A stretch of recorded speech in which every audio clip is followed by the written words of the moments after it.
Ever wonder why some people get so defensive when you're just trying to give them friendly advice? Why don't you visit your grandma this weekend? And they're all, I'm not visiting her. Why would you assume that? Hold up, there's a fascinating psychology behind those kinds of reactions. So, the deal is, when you phrase a suggestion as a why don't you question, it low-key implies that the person hasn't already thought of doing that thing. It's like a subtle presupposition that they're somehow neglecting or overlooking something important, which, let's be real, can feel pretty judgy even if that's not your intent at all. So, let's say your buddy hasn't mentioned their grandma in a while, and you're like, why don't you visit your grandma this weekend? Not only could that sound like you're suggesting they've been a bad grandkid, but that phrasing low-key invites them to defend themselves against your assumption. Now, it's kind of like when your mom says, why don't you clean your room? Like, I was already gonna do that. It's like you're pointing out a lapse in their judgment, behavior, or even character. And nobody wants to feel called out and have to justify themselves, you know?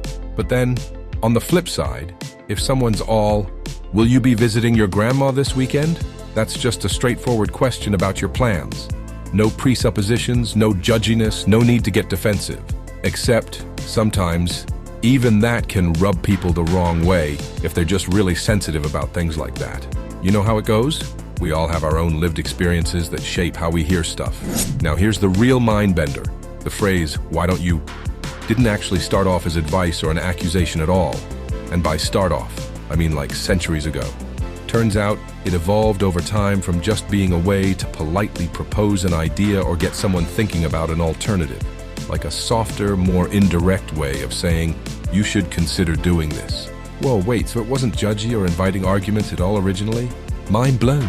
Now you might be thinking, if why don't you used to be so chill, how did it end up feeling so loaded and argumentative today? Well, that's a whole other rabbit hole about how language and communication styles evolve over time.